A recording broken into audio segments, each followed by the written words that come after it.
Welcome to the Draft Stack. Jordan is back. Um, we are I still can on talk real now. fast. Yeah, man. Yeah, man. How you doing? I'm doing much better. So it was some kind of bug that got passed around my church. So I went to go pray for some people, and they gave it to me apparently. So I'm glad you're feeling better. Well, we're still on EuroBasket. There's so much Yes. talent there. So we're going to cover two of them, as we've talked about in previous pods here. So Miikka Muurinen and Mario Saint-Superry, or Supri. We're going to cover their games, break it down, give the stats, and then talk about what ceiling and floor might be based on what we've seen so far and what areas they can, probably round out their games even further. And their offers or potential offers, depending on what takes place between now and the 50 days leading up to the NCAA season, which is crazy. So why don't we start with Mario, since he's eligible this year, and since Miikka's not, we'll do him last. For sure. So Mario Saint-Superry, 6'3" guard from Spain. He's going to Gonzaga, so I think that's important to note. And I have his per 40 stats pulled up here on Cerebro, and I decided to just keep the stats all pulled up so that we can use them if you have any other questions and we want to have other things. So basically 21 points on 41, 33, 81 shooting. So 53 or 54.3 true shooting. So pretty decent shooter. Let's see. Rebounds. He's got 4 rebounds and 5 assists. However, 4 turnovers. So that's kind of worrisome. Averages 2 steals a game. I do think that he's a fantastic at getting steals. We'll talk about that in a little bit. But he is also very, very, very foul prone. Per 40, he's averaging 5.9 fouls per 40 minutes. So, and that is in 167 games, according to Cerebro. That does not count EuroBasket stats. So I got EuroBasket stats over here because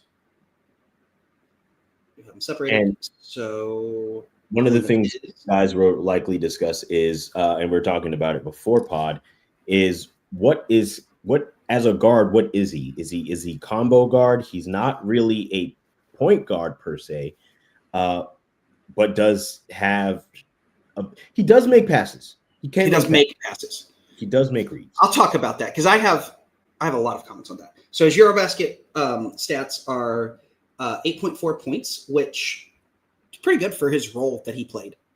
He played about 17 minutes, almost exactly 17 minutes, on 43% from the field, 33 from 3-point range, and 91.7 from free throw percentage. The dude is, I think he's a pretty good shooter. He averaged 3 rebounds and where's the assists? They don't have that. Sorry, he averaged 2 rebounds and 3 assists. Okay. So yeah, only 2.2 fouls, which is still pretty high for the amount of minutes he was playing, but not near as bad as his Cerebro average before. Averaged a whole steal, which is really, really good. And then his plus minus, he was plus 4.8, which I think is pretty good for a kid. I thought I was very impressed with what I saw out of him in EuroBasket. So I'll let you go first, and I'll throw in different things. So, from what I saw from his game is he's going to get a lot of shots on the perimeter, spot shooter, catch and shoot. It's not that he can't drive to the basket, but does do a lot of shooting. I mean, the shooting is his strongest suit at the moment. And I think he's a better shooter than the numbers indicate. Not that the numbers say he's a bad shooter, but that form is really good. Yes, and it's also he had several no dip shots that he's able to hit. So it seems versatile too. Right. So I like him. has good pacing, does play with a little bit of physicality, which I like from a guard. Does look to put forth effort on defense. Now, he is not a lockdown defender by any means. Footwork could improve on the defensive end, but does like to play the passing lane a lot. Does look to be crafty with the steals and creating turnovers, getting out in transition and everything. Yeah, I actually have in his notes, coaches are going to have to keep him from reaching. Yes, agreed. Because as and arguably as the talent increases, the harder it is for you to create those kinds of steals without fouling. Yes. Players are just way too crafty, too talented for you to reach and not get a foul call, especially with the way the game is called now. So if he's able to discipline some of that and still like play the passing lanes, he's going to be a really good help defender. I also think the interesting thing about the shooting is how he gets his shots off. He seems to really be where he's supposed to be to get those shots. And we've talked about a few players, and that seems to be a theme with some of the players here in EuroBasket, is their ability to relocate to get their shots or end up in the spots they're supposed to be to get shots. And I'll speak just a little bit towards that. One of the things, and this, I didn't get to have Jordan on for this, so we're kind of blending part of the first pod to this one. In EuroBasket, you pass to spots, not to players. Players should be in the spots to get optimal shots. Yeah. So a lot of the times he's in the spots he's supposed to be to create an advantage for his team. Now, I'm intrigued to see what that looks like in a Gonzaga offense, and what that adjustment is for him. I do think he gives them good shooting, though. Did you think this? We're talking about his passing. Since we're on that, did you feel like from watching him? I feel like he's better at passing like triple threat off the catch. Even like he's really quick at making decisions. Yes. And I felt like he's better from the triple threat than he is from like live dribble. I agree. And so it kind of reminded me a little bit of D'Angelo Russell with that, where it's like which is what I think limits some of the point guardness of him. I would say also, in addition to that he makes quick decisions as a secondary connector. So like somebody passes him the ball, the processing speed to find the next guy that's open. He had some really brilliant tip passes. Right. He had a tip pass that was a tip pass that was a skip pass. It was really cool. So I don't know. He has some very interesting passing, but to me, it didn't scream point guard passing. No, and I think that's the thing. I think he's more of a combo guard than he is a point guard, which is okay. I will say that some of the question marks maybe around because he's 6'3". Is he big enough to play the two? Considering what the size range is at the two. Now, the shooting may help, right? Like that, his ability to stretch the floor, his ability to shoot the ball can help with him playing the two spot because he's not. And I just think the way he plays defense negates some of the height problems. Agreed. He's really good at like getting down under people. I don't think he's like super skinny too. No. Like I don't think that he's losing that. Which also leads to the problem of I don't think he's fast enough to be your point of attack defender on guards. So that is something that to me also leans more shooting guard than point guard. But again, not a bad player necessarily at all. I've seen him like super, super high on some boards. I've seen him even out of the second round on some boards. I'm not there. This is my first looking at him. So I don't have him officially in my board yet. But I think I'm going to have him probably, I would think probably mid-second round right now. But depending on Gonzaga, I could definitely see that. If he's closer to 6'4", 6'5", instead of like barefoot, instead of 6'3" barefoot, or 6'3" in shoes, which is most likely what it is. Right.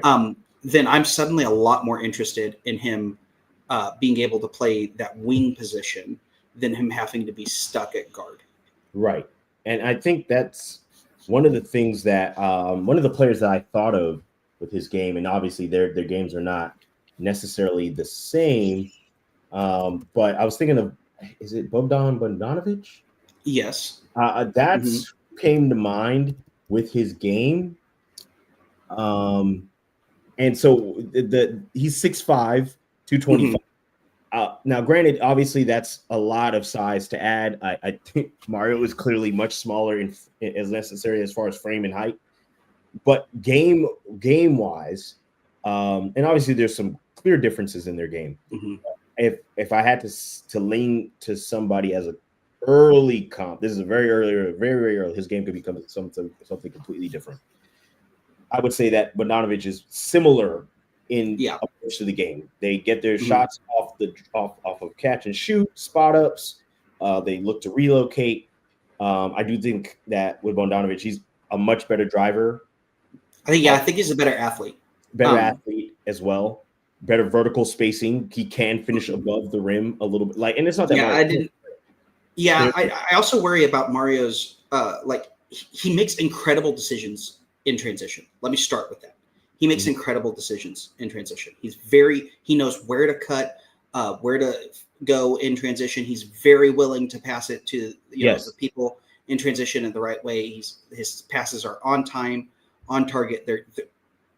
He's so slow in transition. He's not a fast. It's like, I mean, he makes Luka look like Usain Bolt out there. Like, it's wild how that was the thing that came away from me the most watching his tape was just how slow he was in transition. And it was almost like when he was beating people back, I was like, what did they do wrong for him to beat them? He's that slow. So I do worry about that. But also I wonder if some of that was maybe scheme a little bit, because he is a shooter. So maybe they were wanting him to trail the play, so that he could be like a trailing big, like we would do with Dirk, where he would purposely run slower so that it would stretch the floor. Right. Maybe that's what they're doing, even though he's a guard. I don't know. So because it didn't look like he was exerting very much effort on fast breaks, and so I wonder if that was intentional. And see, the thing is, what I meant earlier by good pace is he's crafty, so he's able to get where he wants to go at his own pace. He is not a blur at all. That's a blessing and a curse too, because some of his slow Euros and all those things where he fakes people out and very slowly gets under the rim and everything. Some of those look awesome in Europe, where they don't have the same kinds of rim protectors that you have in the NBA. Guards, exactly point of attack. and so you look at Milos Theodosic. That's the perfect example. He struggled so much when he came over because those tricks didn't work anymore in the NBA, which also he was already 37 when he came over. He was old when he came over. But that's something that I worry about with his transition, which I think it'll be good for him to go to Gonzaga because, agreed. We're going to get a little bit more. But that's the same problem that we're having. Even look at Scoot Henderson. Look at his rookie year, because he came from the G League, where, which I thought was that's a good way for him to learn to deal with men. But anybody who could protect the rim really good isn't in the G League; they're in the NBA, because they can protect the rim. Right. The whole reason you go to the G League is because you can't protect the rim. So it's kind of interesting to see this weakness, and I'm just wondering. Can he make it work? Because a lot of those tricks are not going to work in the NBA, but he's super crafty. And everyone said the same thing about Luka, about those tricks not working for Luka, and they do for Luka. So we'll see if he can figure out the way to do it. He doesn't have the same physical dominance, so that worries me. And I'll just say it. I said it before. It reminds me a whole lot of watching Kasparas Giannakis again. Yep. And so the same concerns are there. However, that also means the same strengths are there. Agreed. Where the upside of him having lottery upside is there, because he does have these flashes of things where you're like, oh, that's amazing. I need that on my team. Right. And so it is going to be very interesting to see where he goes in Gonzaga. I actually love the fact that he's in Gonzaga.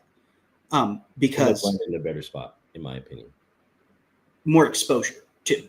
We're actually going to get to see him play. The problem with European prospects is you have to factor in the context of, well, they're not allowed to play. He's going to get to play in Gonzaga. So we're going to get these questions answered. So I'm really excited about that.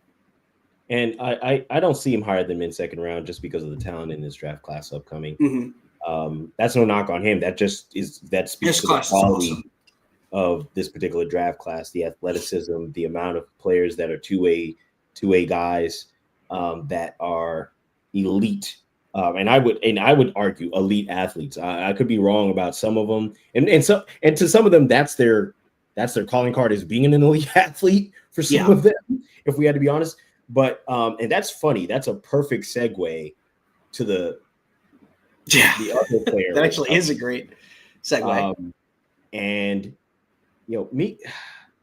he's got a lot of what I'm sure you've heard this cojones. He's got a lot of enough to him. Miikka, he's got aura.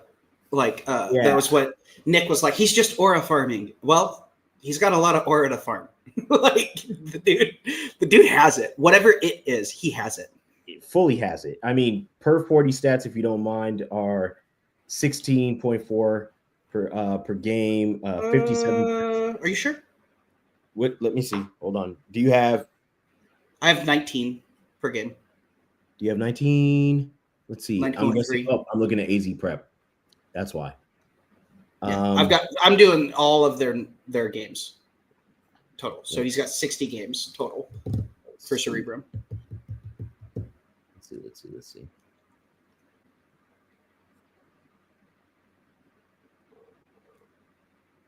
Let's see. Huh.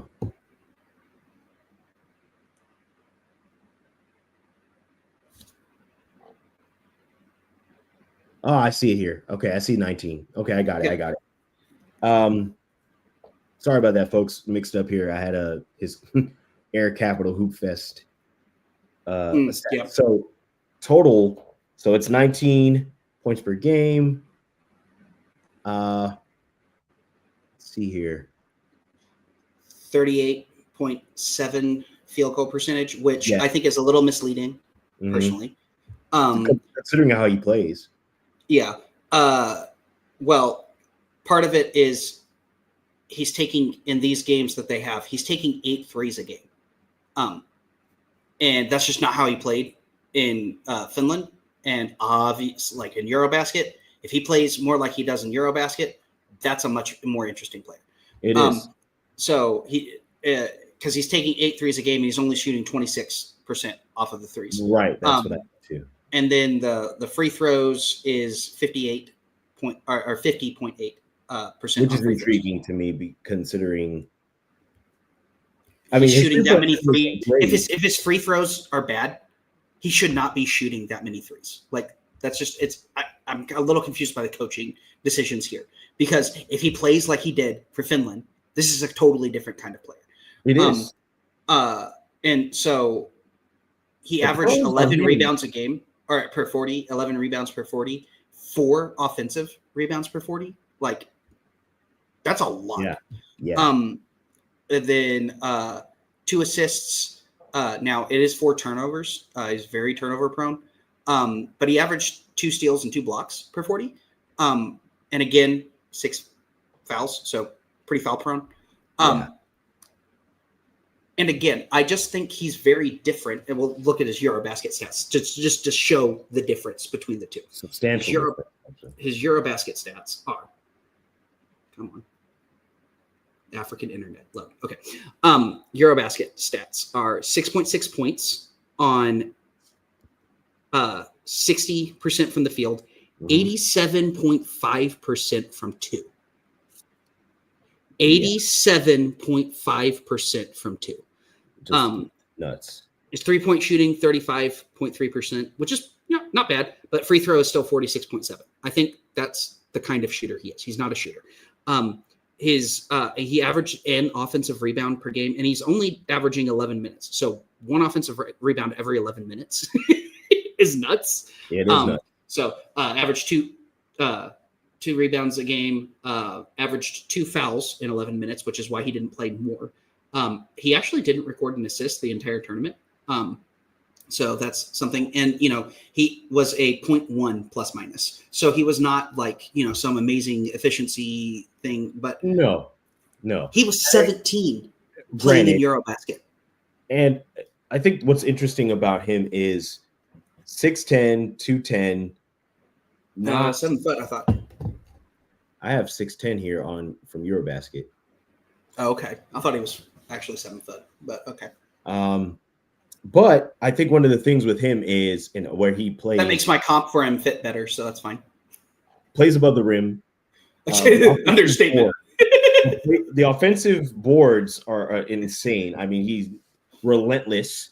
And I think one of the biggest upsides is I don't think he's fully grown into his body yet. Which saying he plays above the rim is like saying I'm pale. Okay? That's an understatement. Like the dude jumps like crazy. Everything. He tries to dunk everything. He has his nipples over the rim. Like it's just nuts. It's crazy. And he really tries to get offensive rebounds, to get putbacks. There's a lot of hustle. He's incredible in transition. Yes. Even with the ball in transition. Using his long strides to get around people. Yes. It is very, very fun to watch.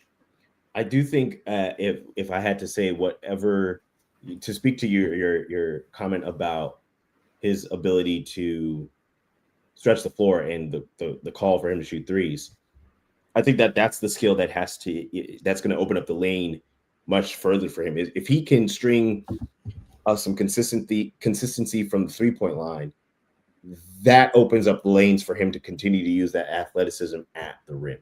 Let me give you my comp as a counterpoint to that. My comp for him is Brandon Wright. Brandon Wright was supposed to be that guy, that stretch big, all these different things. Showed up in Dallas, and Dallas told him to quit shooting threes. And he suddenly leads the league in dunks. It completely changes his entire career trajectory. Yeah. Where he suddenly becomes this amazing pick and roll option, and it changes. He goes from basically having to sign this last chance contract in Dallas to he plays for another 6 years, I think. After that, like it totally shifted his entire the rest of his career by changing his style of play. I think he is closer to late career Brandon Wright, or from Dallas on Brandon Wright, than he is to someone like Kristaps Porzingis, which is what he's trying to play like right now. Which, if you look back at some of the tape from young Porzingis, the games, a lot of around the rim, a lot of dunking, a lot of above the rim aspects. Obviously, Porzingis could shoot the three, which is why the term unicorn got thrown around a lot for bigs who can stretch the floor. I would say that it is when he gets to the league, depending on what his height, when he eventually grows, what his height ends up to, he is definitely going to be a forward. But I do think because of his size, one of the things that I think I'm most interested in, and I think I always am, so anybody who's watched this before knows, his defensive tools, the physical tools defensively are outrageous. I just think that he can switch really well. Yes. I don't think he's an incredible rim protector. He's not a bad rim protector. I just don't think he's incredible at it. But I think good chase down. Yes, very good at chase down. Inside blocker, yes. But I do think that he the wingspan is definitely a plus. Like I'm not sure how much of a plus, but it's a plus. I think he's very good at shifting his feet. I do think that there's a lot that he does, again, even on transition in defense, like just cutting off cutters from getting into good position. So as a former big man, and I say that as I grew up in Nigeria, and despite all the Nigerian NBA players, Nigerians are not very tall. Like Nigeria is 2/3 of the United States population. So there's just enough people that eventually someone's going to be tall. But the average height, like Nigeria is like the 9th shortest country in the world. So I was 5'9", and I was a center in Nigeria growing up. So, as a former big man, though, he does all the big man things correct. Right. So I really do like him. And to give that The problem is he doesn't have any heft. Well, no, and see for that wingspan, 7'2" or 2.2 meters. One of the things for me is a guy who's already that big with that kind of wingspan. You hope he's able to be switchable. I mean, the whole league is forcing, not forcing, but that's just the trend of players with that size being able to switch. If you can't switch, it hampers how much you can play. So he does a lot of this stuff well, which to me, at the age that he's at, there's so much ceiling height to what he's able to do in potential. I hope he's able to string the aspects of his games that we talked about. He plays above the rim, which we said was an understatement. I would love to see him shoot the 3 ball more consistently with more flow, with more like rhythm, and be able to put the mechanics together. Hope the free throw shooting is something that improves, because the way that he plays the game would indicate that he's likely going to receive contact at the rim. So for sure, in order for him to really actualize his talent at the rim, because I'm not saying he even has to shoot. If he's shooting 32% from 3, that's still enough for him to open up space for him to get to the rim. So the idea is, if he's able to do that, the hope is that he's at least able to move the free throw shooting to closer to 75%. I'm not even asking for 80, because 80 is starting to get into elite territory. But I think also some of it is his form, like watching his free throws. I didn't love the form, but I'm not a shot doctor, but I didn't love the form. I also think another thing with him is I don't see like elite upside, like as far as like superstar upside. Right. I agree with that. But what I see is there is definitely a role for players like him. You can look at, I used Brandon Wright, but let's use a more modern example. Every team in the league wants Larry Nance Jr. on their team. I can agree with that. We talked about it earlier. He's like a taller Brandon Clark. We had said, I want him in Arkansas. You had said Gonzaga, and that made me think Brandon Clark, like he's, great fit.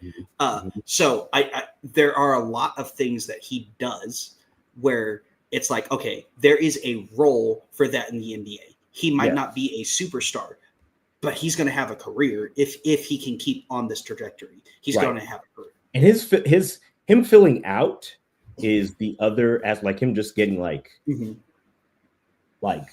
growing into his body, getting a little bit stronger, adding more like width or size to his frame is going to do wonders for his game. Now, I do think, one of the things that maybe we didn't really talk about is he can handle the ball on the dribble to some degree. He's respectable. And so I do think that's where his high turnovers come from, though. I think he tries to do too much sometimes. Right. He could simplify his game a little bit. He could be a little more simpler with how he's going to get there. I'm really confused by because he had how many assists? I mean, he averaged 2 assists per 40, and then he didn't have a single one in EuroBasket. So I am a little confused why there weren't more assists in EuroBasket. Just because he has the ability to dump off. Now, I didn't watch every minute of EuroBasket. Maybe he just never got the chance to give, a good dump off. Like, that's totally possible with the limited amount of minutes that he did play. Minutes played, right. And I don't want to be judging too harsh on that. Considering who was really lighting up for Finland. There wasn't really. Didn't he have 40 points in 21 minutes? Like, am I making that up, or was that? No, I believe that's the numbers. Those are the numbers for Lauri Markkanen, for anyone not realizing who we're talking about. He didn't have an opportunity to really show off playmaking chops. He did a lot of effort, which is what he was put in the game for, was effort play. Yeah, basically, if Lowry missed, he put it back. So it was 1-2 punch there, and they came. They played in the third place game, so they they hung around. They had a lot of talent to get as far as they did.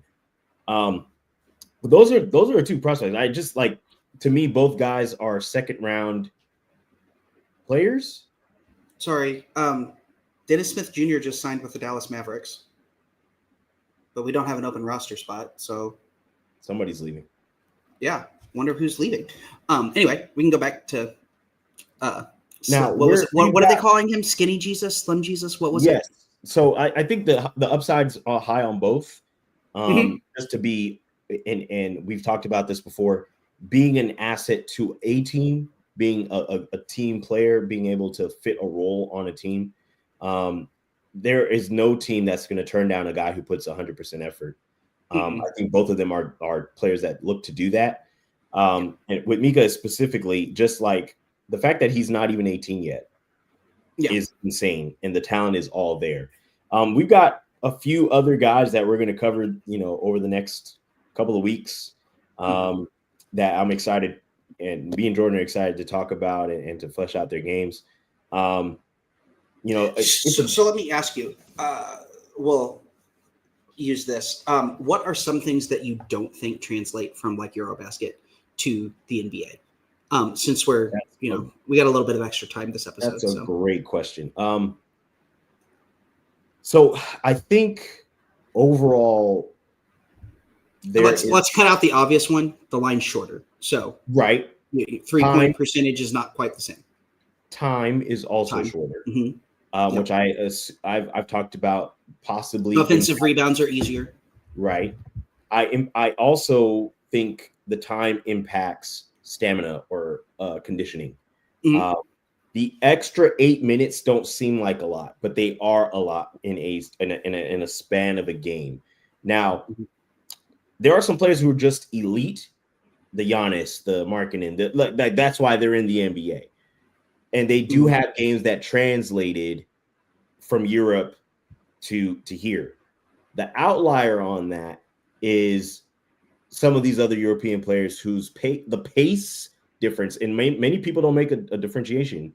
Sometimes what I think most doesn't translate is pace. The speed of the game, the speed of the defenders, the ability to having to guard a guy that's physically imposing can sometimes, don't get me wrong, I think EuroBasket has talented players. That's why it was so close in a lot of the games during the tourney. But overall, the average NBA player is physically imposing, and that sometimes that transition to playing against guys who are faster, stronger in some cases, is not always the case. I think some of that is what gets lost in translation. Now, granted, obviously there are ways to bridge that, because I think the pro game is the pro game, which is some aspects of the game as far as IQ do translate.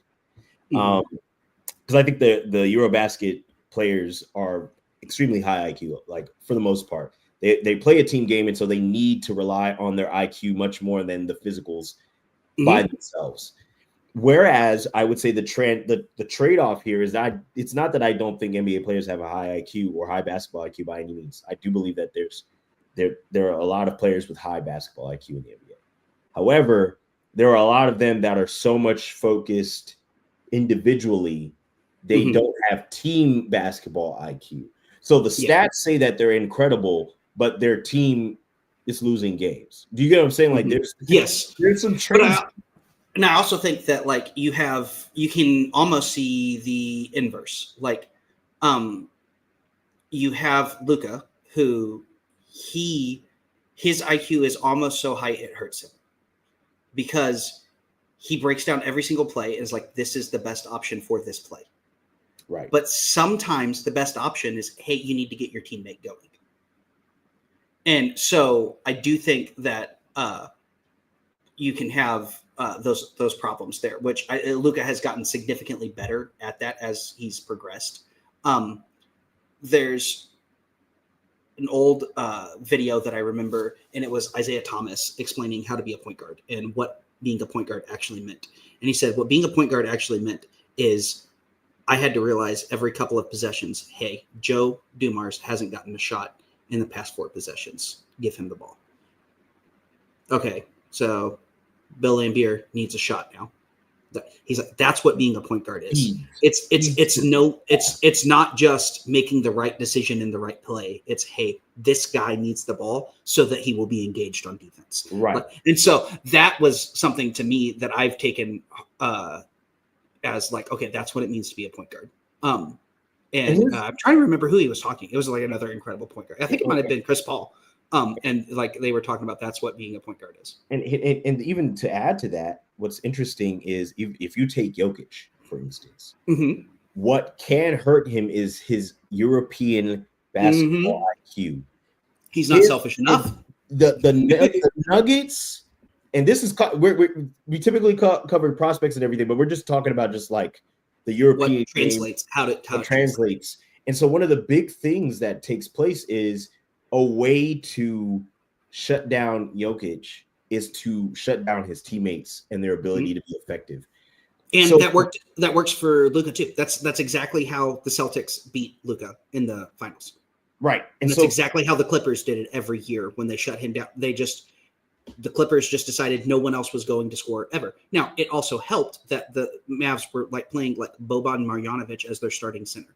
Right. So like they didn't, the Mavs were not doing themselves favors to beat the Clippers, but that was that's kind of the only way you can do it with Jokic is you got to be like, okay, so Jokic has to do it by himself. And the thing is that Jokic is so incredible. Sometimes he just does it by himself. He will will them to a win occasionally, but I think that's one of the things, one of the trade-offs, and I think that's where you have some nuance here. In the NBA, 2 years ago, that was how the Mavs beat the Thunder. The Thunder were a better team. Agreed. But SGA, they just said, okay, no one else is scoring. We're going to make SGA do all the work, and then SGA couldn't do it. And even that was and like, SGA is a great player. He won MVP this year, and he won Finals MVP this year. He's a great player, but it's just you generally that's something that doesn't translate there. And it's interesting to use SGA. He learned that through that series, and I think that's why he won MVP this year. I think that's why like that series changed his whole viewpoint. You looked at Anthony Edwards, same thing. They said go ahead and create. In fact, the Mavs just said, we don't think you have an advantage if we don't give you someone to dish to on a drive and dish. So we're not even going to switch Derek Lively back off of you. If you switch to Derek Lively, we're just going to let you try to take him on an island, and we're not going to help. And Anthony Davis couldn't beat that. So Anthony Davis came back and became an incredible shooter this year. So I think it's not that when we're saying that this is where people are as prospects, that's where they're going to be. You're always going to be continually developing your game. But we believe there are advantages to each approach. I will say that, and I've felt that European prospects that come and go to college maybe have an IQ leg up because they've been playing against grown men since they were like 15, 14 years old. So their understanding of the game makes sense to them from a coaching perspective. The difference is understanding the pacing. And I would even say that the NCAA maybe is closer to what they're used to as far as deliberate pace, deliberate defense, deliberate focus on team play that is similar to the EuroBasket. There are some clear differences, whereas the translation to the NBA can be a little bit different in transitioning to get accustomed to what that looks like. So there are trade-offs to both. We're talking about comparing NCAA prospects. Like I struggle with European prospects by sometimes looking at too much efficiency. And thinking that efficiency is going to automatically translate, because the game is more efficient, in Europe sometimes. So I'll use Anthony Edwards since we just talked about him. I was very low on Anthony Edwards because Anthony Edwards only shot 29% from three and shot 40% from the field. Like I was just like, he can't score. He's just not. He's an athlete, but he's not a scorer. Obviously, he is a scorer. Like he's figured that out. And he can be efficient, Yes. And so we have to start adjusting. So want to believe I don't make the same mistake that I did with Anthony Edwards. Now, to be fair, it was also the COVID year. Like that was a weird year to right. Yeah, of course. And so, we just didn't have enough tape on anybody that year. Because I have a feeling that if Anthony Edwards had played a full season, we get a completely different picture on his efficiency. And he had a full season. He went where we thought he was going to go. Yeah. Well, I had him 4th, 5th, based on talent. Like the projection. Oh yeah, based on is he went exactly where people anticipated he might go. Now, was I sure that he was going to go there with the other guys on the board? Yeah, maybe, but I think that's what we're saying about these prospects and a lot of these guys who are going to either do a couple of years in college or do one and done if they have the talent and they show themselves during the tourney and they buoy their team, because that's just a variable on its own. There is ways to evaluate their games from where they are now and then project where they can be. And even if they don't necessarily meet the ceiling we think they're going to reach, if they're somewhere in the middle, that's still a very talented player that a team can use. As the league, which I think is interesting to note, and maybe we put that on a different note on a different day, the league is going to have guys retiring soon. So as guys leave, there are going to be guys added, and that athleticism, that youth is going to shift kind of the pace of the game even faster, where there's plus and minus to that. I do think that the league is much faster than it has been in recent years. Over the last 5 years, the pace has gone much faster. And so I think it actually went down last year. Actually, we almost had gone so fast that I think it actually went down a little bit. Funny enough, I mean, even in the playoffs, if you looked at the pace of the game during the playoffs and the teams that made the finals, I just think of just to pick on Miikka as an instinct. Oh man, the type of you player put him on either one of those teams. Effort play, guys that create extra possessions, stuff of that nature. Those are the guys that are going to be in the second round of this upcoming draft that are going to not him specifically, but yeah, those kinds of guys. Yeah, especially. So we're going to flesh out a whole bunch of stuff with this as we go through EuroBasket, and then we get closer and closer towards some other players in other places, and then also the NCAA with that coming up.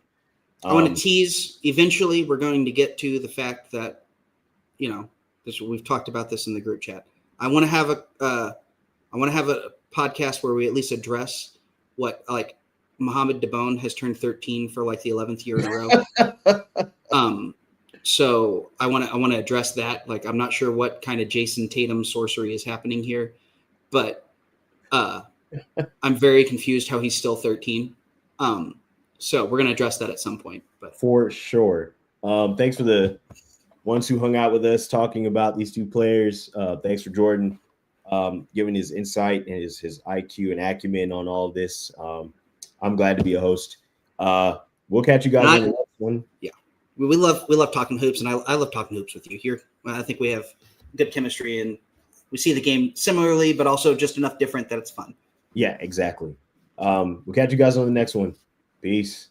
See ya.